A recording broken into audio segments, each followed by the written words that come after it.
Hey guys, welcome back to my YouTube channel Ashu's life. అందరు ఎలా ఉన్నారు? నేనైతే చాలా బాగున్నాను. మీరు బాగున్నారని అనుకుంటున్నాను. అండ్ ఈ వ్లాగ్ వచ్చేసి సంక్రాంతి వ్లాగ్ అనమాట. అండ్ కనుమ డే కూడా 2 డేస్ది కలిపి పోస్ట్ చేస్తున్నాను. మీరు కూడా బాగా జరుపుకున్నారని అనుకుంటున్నాను అనమాట. ఎలా జరిగింది మీ సంక్రాంతి ఏంటి అనేది నాకు కామెంట్ సెక్షన్లో చెప్పండి. నేనైతే ఫస్ట్ ఫ్రెష్ అయిపోయి పొంగల్ పెడుతున్నా అనమాట. ఫెస్టివల్ అంటే మెయిన్ పొంగలే కదా, సో అందుకని చెప్పి నేను ఫ్రెష్ అయ్యి చేస్తున్నా అనమాట. అండ్ మమ్మీ ఫ్రెష్ అయ్యేలోపు పూజ గది అంతా పువ్వులు అవన్నీ పెడుతున్నా అనమాట. నిన్న మాలలు కట్టాం కదా, అవి కూడా పెట్టేశామన్నమాట దేవుడి గదికి. సో ఇంకా నేను దీపారాజన చేస్తున్నాను. మమ్మీ తర్వాత వచ్చి మిగిలిన పూజ అదంతా చేస్తుంది. అండ్ కొంచెం లేట్ అవుతుంది ఆ రోజు, అందుకని చెప్పి ఫాస్ట్గా నేను చేస్తున్నా అనమాట. మిగిలింది మమ్మీ డాడీ ఇద్దరు కలిసి చేశారు.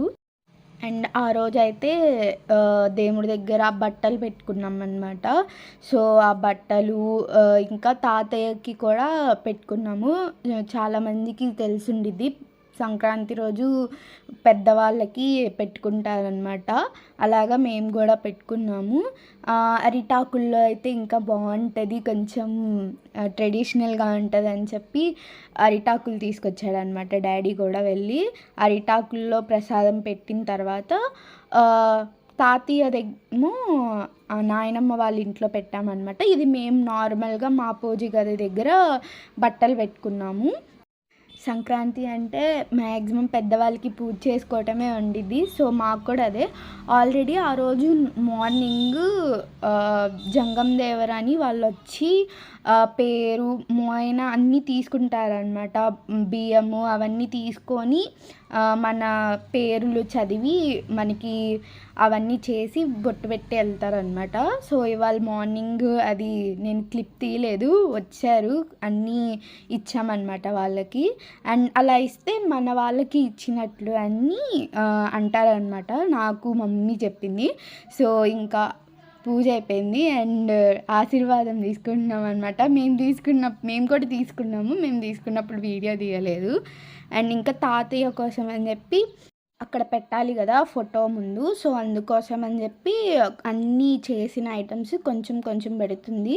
మ్యాక్స్ మా తాతయ్యకి ఇష్టమైనవి చేస్తామన్నమాట. ఈసారి కూడా అంతే, పొంగలి స్వీట్స్ బాగా ఇష్టం అనమాట. అందుకని చెప్పి పొంగలి, పప్పు అండ్ కూర బంగాళదుంపను వంకాయ చేసిందనమాట ఆ రోజు. అండ్ పెరుగు, ఒక అరిసె.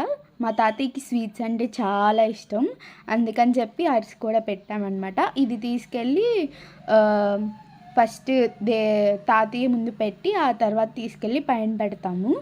ఇంకా అక్కడికి నాయనమ్మ వాళ్ళ ఇంటికి అని చెప్పి కొబ్బరికాయ అవన్నీ తీసుకెళ్తున్నాను అనమాట పెట్టి.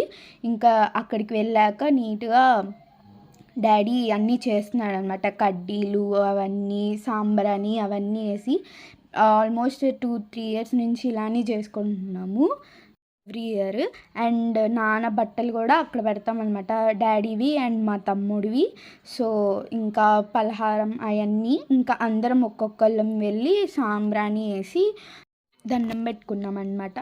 సో ఇంకా నెక్స్ట్ అందరం పెద్దవాళ్ళు, మమ్మీ నెక్స్ట్ చేసింది, తర్వాత నాయనమ్మ, మేము, హనీ అందరం చేసామన్నమాట.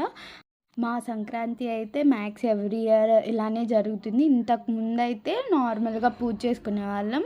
2-3 ఇయర్స్ నుంచి ఇలా జరుగుతుందన్నమాట సింపుల్గా. ఆ రోజు ఏముండదు. ఆల్రెడీ ముందు రోజే గుడికి కూడా వెళ్ళాము కాబట్టి ఇంకా ఆ రోజు ఏం ప్లాన్ చేసుకోలేదన్నమాట, గుడికి వెళ్దాము అని చెప్పి. ఇంకా పూజ అంతా అయిపోయాక పైకి తీసుకెళ్ళి నేను, డాడీ, తమ్ముడు అక్కడ పెట్టేసి వచ్చామన్నమాట. కాకులు రెడీగా ఉన్నాయి తీసుకోవడానికి, ఆల్మోస్ట్ అక్కడనే అరుస్తూ ఉన్నాయి మేము పెట్టేటప్పుడే. ఇంకా మేము ఇటు రాగానే తినేసినాయి అనమాట. So happy. ఇంకా కిందకు వచ్చి మేము తినేసి, అండ్ నేనైతే శారీ కట్టుకున్నాను. నా శారీ ఎలా ఉంది ఏంటి అనేది కామెంట్ చేయండి. అండ్ ఫుల్ డీటెయిల్స్ ఏమైనా కావాలన్నా కానీ మెన్షన్ చేస్తాను. the next day. ఇవాళ కనుమ స్పెషల్స్ ఇంట్లో ఏం జరుగుతున్నాయి ఏంటి అని మమ్మీని అడుగుదాం. అండ్ కుదిరితే మీకు రెసిపీస్ అవన్నీ షేర్ చేస్తాను అనమాట. అండ్ ఇప్పుడైతే బ్రేక్ఫాస్ట్కి ఏం చేస్తుందో చూద్దాము, పదండి. మా కనుమ స్పెషల్ బ్రేక్ఫాస్ట్ ఏంటి ఇవాళ? ఏం లేదు బుజ్జిగా, గారె చేస్తున్నాను, చికెన్ కర్రీ. మాకు చూపిస్తావా రెసిపీ? ఓకే రండి. ఇది కలిపాను, నువ్వు రాలేదని.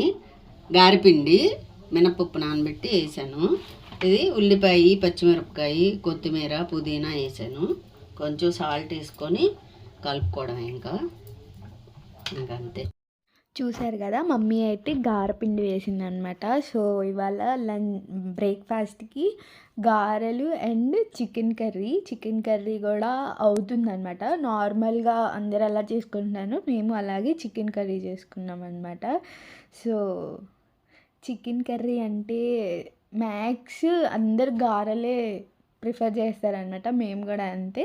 అండ్ కొంతమంది పూరీల్లోకి కూడా బాగా తింటారు, కానీ మేము మ్యాక్స్ గారెల్లోకి తింటాము. అండ్ ఎక్కువ దోశల్లోకి ఇష్టం అనమాట మా ఇంట్లో చికెన్ కర్రీ. ఇంకా పండగ కాబట్టి ఆ రోజు గారెలు అండ్ చికెన్ కర్రీ బ్రేక్ఫాస్ట్ అనమాట. అండ్ ఒకేసారి బిర్యానీకి దానికి కూడా మమ్మీ ప్రిపేర్ చేసేస్తుంది. ఫస్ట్ అయితే బ్రేక్ఫాస్ట్ చేసామన్నమాట. బ్రేక్ఫాస్ట్ చేసేసి ప్రశాంతంగా ఇంకా బిర్యానీ స్టార్ట్ చేసాము. బిర్యానీకి కావాల్సింది అంటే కొంచెం ప్రాసెస్ తీసాను అనమాట, కొంచెం తీయలేకపోయాను. అండ్ మిగిలింది ఈసారి ఫుల్ డీటెయిల్గా చూపిస్తానమాట. ఇదైతే ఫస్ట్ చికెన్ తీసుకొచ్చారనమాట డాడీ. మార్నింగ్దే కొంచెం కర్రీ కొంచెం బిర్యానీకి అని చెప్పి సపరేట్ చేసాము. అండ్ మధ్యలో మా షూట్కి ఎలా చేయాలి, ఎలా వీడియో చేయాలి, కొంచెం సేపు డిషం అవన్నీ ఉంటాయి కదా. సో అవన్నీ అవుతున్నాయి అనమాట. ఇదంతా కెమెరా సెట్ చేసుకోవడం ఏంటి అన్నీ చూపిస్తుంది. ఇంకా ఫైనల్గా అయితే రెసిపీ స్టార్ట్ చేసాం. అండ్ ఇంగ్రీడియంట్స్ ఏం వేస్తున్నాను ఏంటి అని పక్కన రాసా అనమాట, టెక్స్ట్ యాడ్ చేశాను చూడండి. అండ్ ఇంకేం నెక్స్ట్ టైం పక్కాగా డీటెయిల్గా ఓన్లీ అది బట్టికే రెసిపీ తీస్తా అనమాట. ఈసారి కొంచెమే తీసాను. అండ్ తర్వాత అది చేసిన తర్వాత వైట్ రైస్ అదంతా ఇంకా తీయలేదు అన్నమాట, మర్చిపోయాను. అండ్ హడావిడిగా చేసేసాము ఆ రోజు. చాలా టైం కూడా అయిపోతుంది అనమాట. మార్నింగ్ గారెలు, చికెన్ కర్రీ, మళ్ళీ ఆఫ్టర్నూన్కి chicken biryani, dum biryani and mutton curry అన్నమాట. సో మటన్ కర్రీ కూడా చేయాలి. మటన్ అంటే చాలా లేట్ కుక్ అవుతుంది, సో చాలా టైం పట్టింది అనమాట. ఆల్మోస్ట్ 12 అలా అయింది. ఇంట్లో ఓన్లీ కుకింగ్కి వరకే, మిగిలినవన్నీ చేసి మమ్మీయే చేసింది, మేము మధ్యలో అలా హెల్ప్ చేసామన్నమాట. అలాగే రైస్ కూడా నానబెట్టుకుందనమాట ముందే. అండ్ మ్యారినేట్ చేసాము. మామూలుగా అయితే మ్యారినేట్ చేసిన తర్వాత ఒక 2 hours మంచిగా ఉంచితే బిర్యానీ బాగా వస్తుంది. మాకు ఆ రోజు టైం లేక ఒక 1/2 hour అలా ఉంచాము. అండ్ మ్యారినేట్ చేసిన తర్వాత ఇంకా ఆ రోజు ఎక్కువ చేస్తున్నామని చెప్పి అండ్ మార్నింగ్ ఈవినింగ్ కూడా ఇంకా పెద్దది పెట్టిందనమాట. అది ఇంకా మసాలాస్ అన్నీ వేసి ఇంకా మ్యారినేట్ చేసింది వేసి బాగా కుక్ అయ్యే వరకు ఉంచిందనమాట. ఆ తర్వాత ఆ రైస్ ఒక 80% అలా కుక్ అయిన తర్వాత దాని మీద వేసి దమ్ పెట్టేసింది. అంతే ఈ వ్లాగ్. ఇంకా నెక్స్ట్ టైం డీటెయిల్గా చూపిస్తా. Thank you for watching.